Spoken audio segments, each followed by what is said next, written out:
What's going on, everyone? My name is Aaron. This is Char Bark BBQ, where we love smoke rings and grilling things. On our very first episode today, I'm going to show y'all how to do a Texas-style backyard barbecue brisket with my own very special injection. I hope you like it. Alright guys, in our very first video, I'm really just going to be showing you how to trim a brisket and then how to do the injection. On our next video, I'm going to show you how to do the rub and actually smoking the brisket itself. So right now, I'm just going to show you the brisket that we bought. So this is a Packer brisket. I bought it at United. We really only have Uniteds here in the Panhandle in Texas. So it's almost a 12-pound brisket. I bought it on sale last week, $1.97 a pound. It's 11.77 pounds. And what I'm going to do right now is I'm actually going to stick it in the freezer for probably about 30 minutes to get it nice and cold, because I'm going to trim all this hard fat off of it. And you want to make sure that it's really nice and cold, because it's easier to trim the fat that way. So I'm going to stick it in the freezer for about 30 minutes, like I said, and we'll come back and I'll show you how to trim it. So with this trimming of this brisket, how I'm going to do it is going to be more of a backyard barbecue style. I'm not going to do like a restaurant or a competition, because honestly, I've never done that before. I'm a backyard barbecue grill master, smoke master, whatever you want to call me. That's just what I do. So first, I want to make sure it looks somewhat uniform. It's not going to be like a restaurant where it looks, you know, super perfect, but I want to make sure that all the hard fat is off. So first, if y'all can see this, there's a spot right here where there's just a whole bunch of hard fat. Honestly, yes, it could render down, but see this right here? It's just going to just slide off. So honestly, the only thing you need to trim a brisket is a boning knife and, you know, a cutting board. Nothing fancy. So what I'm going to do is, you see this here, I'm going to throw it in a pan. Instead of wasting everything, you can just save it for later, because maybe in a future video, I'll make some sausage and I'll grind it up. So I'm going to save the fat and maybe some of this beef that we do, just FYI. So there is still some hard fat right here. I'm going to cut this off. You know what I mean? We really don't need this hard fat, especially on the top. There's a whole fat cap on the bottom. Okay?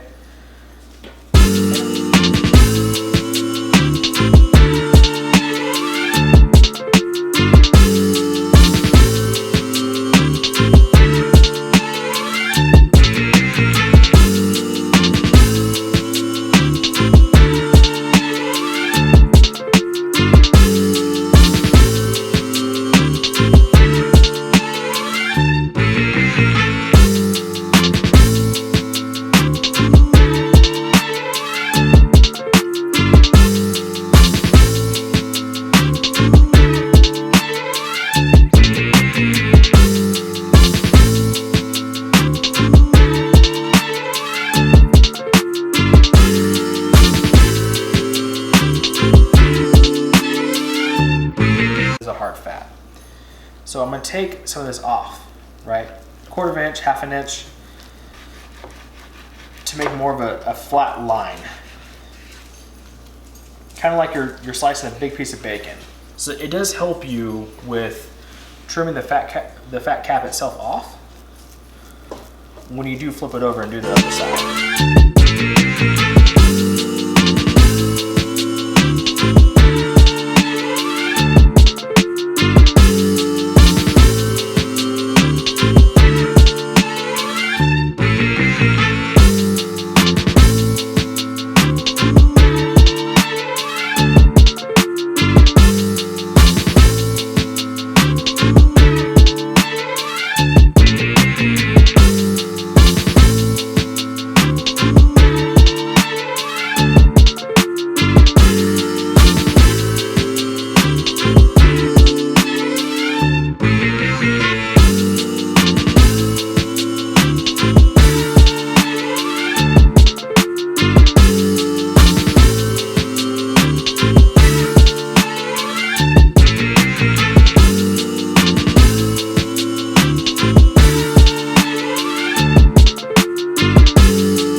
This top part to me looks good. So what I'm gonna do now is I'm gonna flip it around, okay? And this is the fat cap. okay, on this brisket. So what you want is about 1/4 of an inch. So real quick. You see this? I'm just cutting this, and then you can see that I'm pulling this off, and that's all fat. You see no red at all.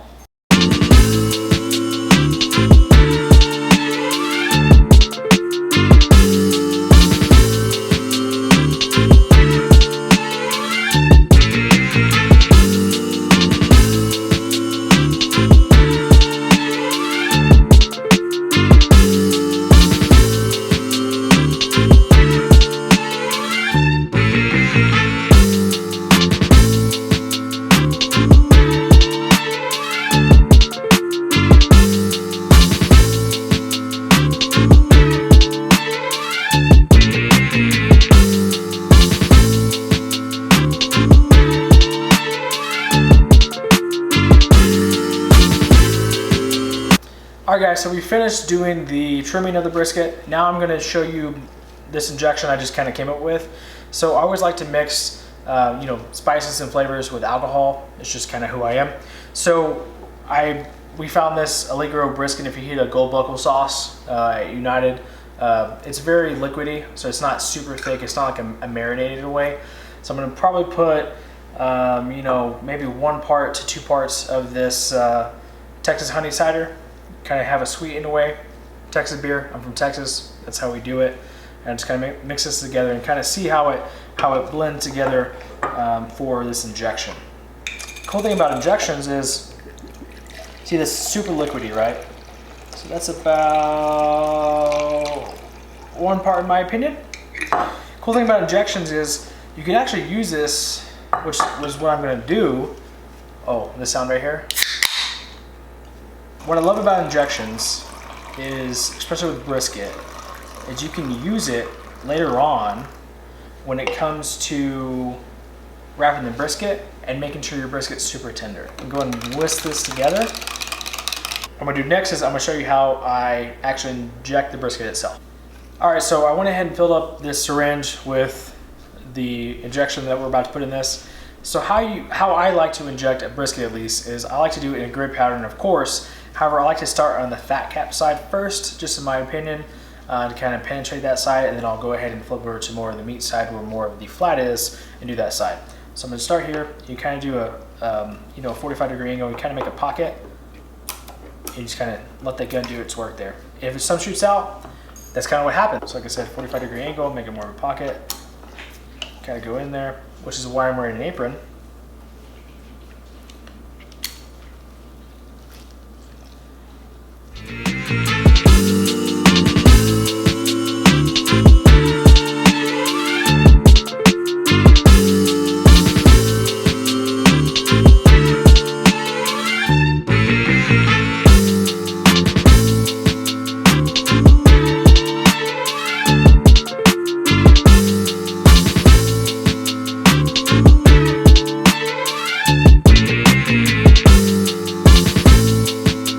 Guys, I'm going to go ahead and put some aluminum foil on the rest of this injection that I have here that smells delicious, probably just because of the honey cider beer. I'll wrap this in foil. I'll let it sit early in the morning. On this next video, what y'all will see is the actual cook. I'll pull this out, I'll put it on a rack or a pan or whatever. I'll go ahead and do the rub that I'm going to show you, and then we'll see the cook. But for now, we're done for tonight. We'll wrap this up and let the marinated injection do its own thing.